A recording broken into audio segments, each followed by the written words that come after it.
Welcome to today's daily Bible reading. We're continuing in the book of Job, and today we'll be reading chapters 38 to 40. Then the Lord answered Job out of the whirlwind and said, "Who is this who darkens counsel by words without knowledge? Now prepare yourself like a man. I will question you, and you shall answer me. Where were you when I laid the foundations of the earth? Tell me if you have understanding. Who determined its measurements? Surely you know. Or who stretched the line upon it? To what were its foundations fastened? Or who laid its cornerstone when the morning stars sang together and all the sons of God shouted for joy? Or who shut in the sea with doors when it burst forth and issued from the womb? When I made the clouds its garment and thick darkness its swaddling band, when I fixed my limit for it and set bars and doors, when I said, "This far you may come, but no farther, and here your proud waves must stop." Have you commanded the morning since your days began, and caused the dawn to know its place, that it might take hold of the ends of the earth, and the wicked be shaken out of it? It takes on form like clay under a seal, and stands out like a garment. From the wicked their light is withheld, and the upraised arm is broken. Have you entered the springs of the sea, or have you walked in search of the depths? Have the gates of death been revealed to you, or have you seen the doors of the shadow of death? Have you comprehended the breadth of the earth? Tell me if you know all this. Where is the way to the dwelling of light? And darkness, where is its place? That you may take it to its territory, that you may know the paths to its home. Do you know it before you were born, then, or because the number of your days is great? Have you entered the treasury of snow, or have you seen the treasury of hail, which I have reserved for the time of trouble, for the day of battle and war? By what way is light diffused, or the east wind scattered over the earth?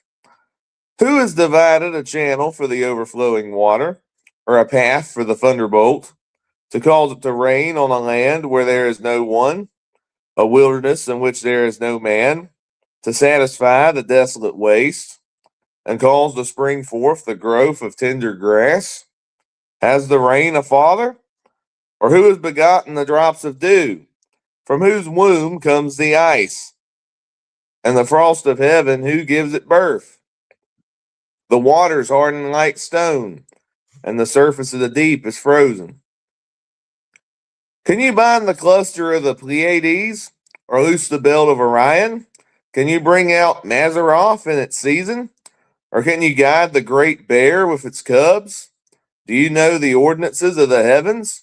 Can you set their dominion over the earth? Can you lift up your voice to the clouds, that an abundance of water may cover you? Can you send out lightnings that they may go and say to you, "Here we are"? Who has put wisdom in the mind, or who has given understanding to the heart? Who can number the clouds by wisdom, or who can pour out the bottles of heaven when the dust hardens in clumps and the clods cling together? Can you hunt the prey for the lion, or satisfy the appetite of the young lions when they crouch in their dens, or lurk in their lairs to lie in wait?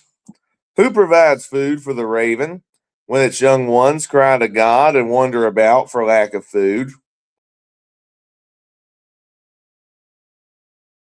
Do you know the time when the wild mountain goats bear young?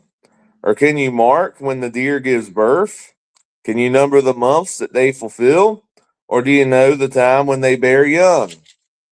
They bow down, they bring forth their young, they deliver their offspring. Their young ones are healthy, they grow strong with grain. They depart and do not return to them. Who sets the wild donkey free? Who loosed the bonds of the onager? Whose home I have made the wilderness, and the barren land his dwelling? He scorns the tumult of the city. He does not heed the shouts of the driver. The range of the mountains is his pasture, and he searches after every green thing. Will the wild ox be willing to serve you? Will he bed by your manger? Can you bind the wild ox in the furrow with ropes, or will he plow the valleys behind you? Will you trust him because his strength is great, or will you leave your labor to him? Will you trust him to bring home your grain and gather it to your threshing floor? The wings of the ostrich wave proudly, but are her wings and pinions like the kindly stork's? For she leaves her eggs on the ground and warms them in the dust. She forgets that a foot may crush them, or that a wild beast may break them. She treats her young harshly as though they were not hers. Her labor is in vain, without concern, because God deprived her of wisdom and did not endow her with understanding. When she lifts herself on high, she scorns the horse and its rider. Have you given the horse strength? Have you clothed his neck with thunder? Can you frighten him like a locust? His majestic snorting strikes terror. He paws in the valley and rejoices in his strength. He gallops into the clash of arms. He mocks at fear and is not frightened, nor does he turn back from the sword. The quiver rattles against him, the glittering spear and javelin. He devours the distance with fierceness and rage, nor does he come to a halt because the trumpet is sounded. At the blast of the trumpet, he says, Aha! He smells the battle from afar, the thunder of captains and shouting. Does the hawk fly by your wisdom and spread its wings toward the south? Does the eagle mount up at your command and make its nest on high? On the rock it dwells and resides, on the crag of the rock and the stronghold. From there it spies out the prey. Its eyes observe from afar. Its young ones suck up blood, and where the slain are, there it is. Moreover, the Lord answered Job and said, Shall the one who contends with the Almighty correct him? He who rebukes God, let him answer it. Then Job answered the Lord and said, Behold, I am vile. What shall I answer you? I lay my hand over my mouth. Once I have spoken, but I will not answer. Yes, twice, but I will proceed no further. Then the Lord answered Job out of the whirlwind and said, Now prepare yourself like a man. I will question you, and you shall answer me. Will you indeed annul my judgment? Will you condemn me that you may be justified? Have you an arm like God, or can you thunder with a voice like his? Then adorn yourself with majesty and splendor, and array yourself with glory and beauty. Disperse the rage of your wrath. Look on every one who is proud and humble him. Look on every one who is proud and bring him low. Tread down the wicked in their place. Hide them in the dust together. Bind their faces in hidden darkness.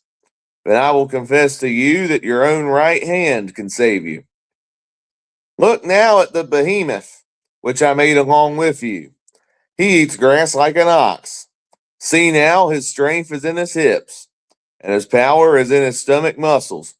He moves his tail like a cedar. The sinews of his thighs are tightly knit. His bones are like beams of bronze, his ribs like bars of iron. He is the first of the ways of God. Only he who made him can bring near his sword. Surely the mountains yield food for him, and all the beasts of the field play there. He lies under the lotus trees and a covert of reeds and marsh. The lotus trees cover him with their shade. The willows by the brook surround him. Indeed, the river may rage, yet he is not disturbed. He is confident, though the Jordan gushes into his mouth. Though he takes it in his eyes, or one pierces his nose with a snare. Thank you for tuning in to today's daily Bible reading. We'll continue God's challenge to Job tomorrow as we finish the book, as we read the final two chapters, 41 and 42.